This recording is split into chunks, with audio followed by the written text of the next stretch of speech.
Hey guys, thanks for joining my channel. If you've been here before, thank you for returning. And if this is your first time, I want to welcome you to my channel and I hope to see you again.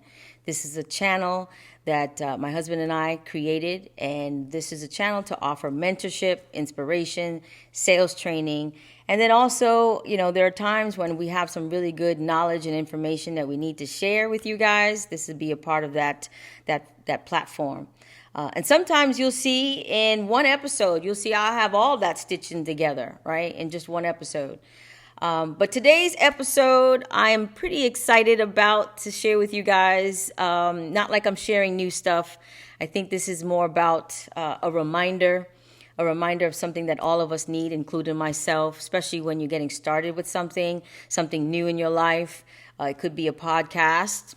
It could be a new job, right? A new opportunity out there. And I think a lot of times we need this little reminder to keep us going. And so today I want to talk about failing or falling forward, right? Failing or falling forward. And so what does that mean? Well, it means to embrace failure as more of a stepping stone versus a roadblock. Okay.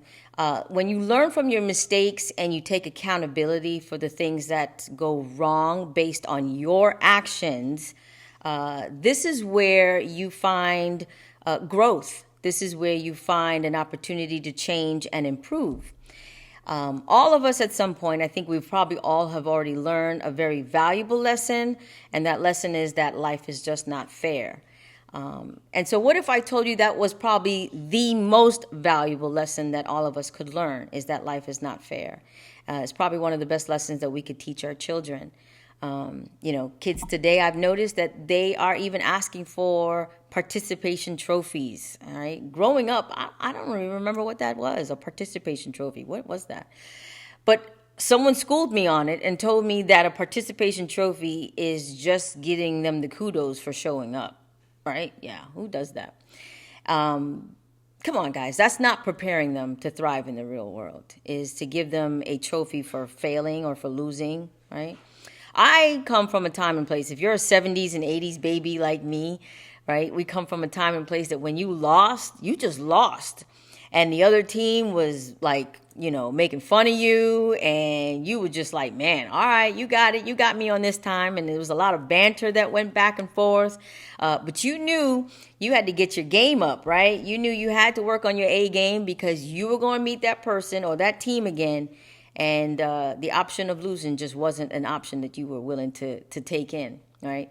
And that's where I think that's where our generation developed that thick skin that we've been talking about, thick skin to be able to accept failing and brush it off and move forward and know that, you got to just brush off your knees and get up and do it again. But before we get into the nitty gritty, go ahead and please support my channel. Please smash the like button and subscribe so you can stay tuned for future content, okay, for more stuff. So let's go ahead and get into it. To use an example, there are a few people out there that are relatively household names that I'd like to talk about that demonstrate a really good example of falling or failing forward, right? They use their failures, they use their knees getting bruised, and they got up and they won, right?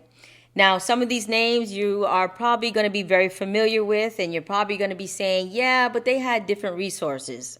I agree. They had different resources. They probably had access to different levels of money than we do, or that we did, but the end game is still the same. They won, okay? Let's start off with Walt Disney. Walt Disney was fired from his animation studio job because the editor of the studio felt that he lacked imagination. Then he also went ahead and started his own studio, and that studio went belly up. As a matter of fact, the name of the company was Laugh-O-Gram, I believe. And the company went belly up because he wasn't getting any clientele. They felt that his work just wasn't good enough.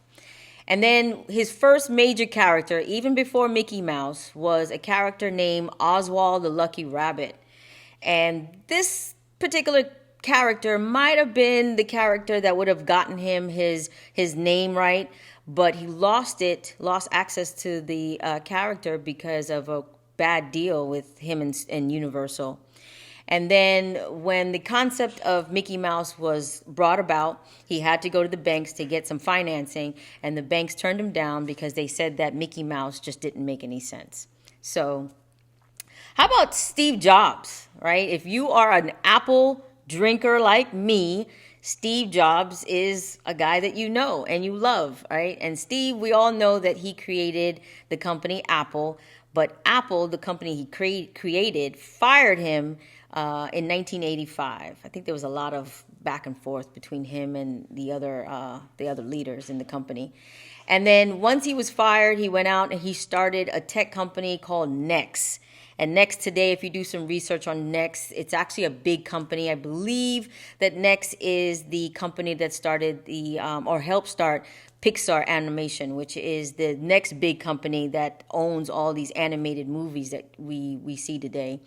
And but not long after, Apple wanted to get a piece of Next, so they did. They acquired Next, and that meant that Steve had to come back into the fold. And coming back into the fold allowed him to become the successful person he is today, because in 2001, he launched the iPod. In 2007, he launched the iPhone. And then 2010, the iPad was brought about to all of us. How about Michael Jordan? If you love basketball, you can't know basketball and not know Michael Jordan or Kobe or even LeBron. But Michael Jordan, ironically, for being the best player on the court, was actually cut from his high school basketball team for not being good enough. And then we got Steven Spielberg, who is a top director of some great movies that we all watch. And when he started off, he actually applied to the cinema department at the University of Southern California. And he applied twice, and he got denied twice. I think today, I believe that the college gave him an honorary degree. I guess they felt bad. And then Beyonce, we all know Beyonce. She actually started her career with a girl group called Girls Tyme. And in the beginning of their career, they went ahead and did a performance for a talent show on TV called Star Search. And when she went up against the last team to be the deciding if they're going to win the grand trophy or whatever, her girl group lost. Yeah. So there's a message here that says, to gain success, we have got to fail. And not just once, but a few times. And then, so when you create this whole plan, right, of where you're going to be and the things that you want to accomplish, the best thing to do is to calculate or anticipate the risk that and the failures that's going to come along with this journey that you're going to take. Here's the problem that most of us don't do. We don't make that calculation, right? We don't think about what if we fail? What happens if we fail? What's our plan B if this doesn't go the way that we want it to go? I mean, heck, I don't think a lot of people do it because a lot of people don't want to fail, right? And then a lot of people, you hear the term or you hear the little slogan that failure is not an option. Yeah, I get it. I go with it. Failure is not an option, but you're going to fail. The end result, you're going to fail. The point of all of this is to know that failure is part of the journey. And when it does come about, you do have to pick yourself up, find a different way, and go about the pathway in a different manner, right? Failing should be a friend, if you will, but not to the point where you kind of get used to it. Because this is not saying that everything you're going to do, you're going to fail. This is just knowing that you're calculating the possibility if things don't go the way that you want them to go. How are you going to react to it, right? If you're a Christian, if you're someone who believes in God, you got to believe that there's a devil. The two go hand in hand, right? But here's the thing. When you learn from your mistakes, when you take accountability for the things that went wrong based on your actions, you are starting to determine your limitations and you're figuring out just how far you can be stretched. Okay.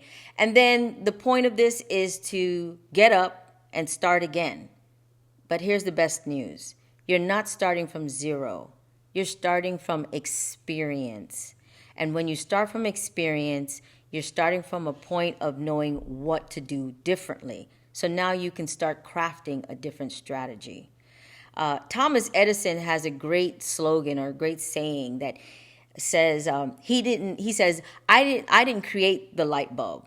I just found 10,000 different ways of how not to make the light bulb, right? I train classes. I train sales classes. And one of the modules that I train is how to set goals for yourself. So where do you see yourself in the 3 to 5 year window? And I noticed that a lot of people put on their goal sheet as they want to be stable, right? Or stability. So yeah, I'll agree that stability means different things to different people. But at the core of the word, it means to be comfortable. It means comfort, okay? And most people equate comfortability and stability with money. So in their mind, the more money I make is the more comfortable I'll be, right? So then let's talk about money. How do we gain money? Well, chances are we've got to do something different, right? We've got to step out onto the unknown. We might have to start a new career. We might have to start a new investment, a different source of income. We might even need to go to college. Chances are we might need to improve our knowledge base on paper, showing that we've taken certain degrees, or maybe gain a different license or something of that nature, right? So I'm asking the question is that if you want to be comfortable, how can you be stable? Because to be stable, you can't be comfortable because all these things that you're about to do is new. You never did it before, right? So you can either choose to be uncomfortable, or you can choose insanity, which is just continually doing the same thing over and over again, and you're expecting different results, right? You can either keep doing that, and I hope you're playing lotto if you choose insanity, because that's probably the only way things are going to be good for you. But anyway, it's no secret that if you want more, you have to do more. And in doing that, you're going to have to make a sacrifice. You know, not too long ago, my husband and I, we actually went to a graduation party for a friend of ours. And, you know, we're so proud of him because he graduated. When you dedicate yourself to school 4, 6, 12 years to get your college degree, your college education, that comes with a lot of sacrifice. Weekends, you're going to have to tell your friends that you can't go to the club. You can't go to the party, right? A lot of times you can't go on vacations. Even the parents, right? Our friends, even the parents, they can't go on certain vacations because they got to be around for their kids. You know, so to have a great education, a full education, it's going to require a huge sacrifice on your part.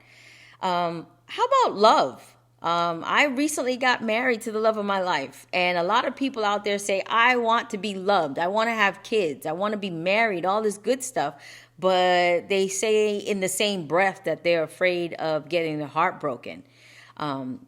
You can't have one without the other, right? If you want to be loved, then you got to open up your heart, and there could be a chance, there could be a risk that your heart will get broken, okay? So that's all I have for you guys today. Quick recap. Life isn't fair. I think we all know that, right? We should all know that by now. It'll never be fair. But here's the thing. Stay in the game, and don't be afraid to fall. Don't be afraid to fail, okay? Thanks for joining me today, and remember, you are capable of amazing things. All you have to do is simply tailor your frequency and plug in. Thanks for watching. Don't forget to like and subscribe. Stay blessed.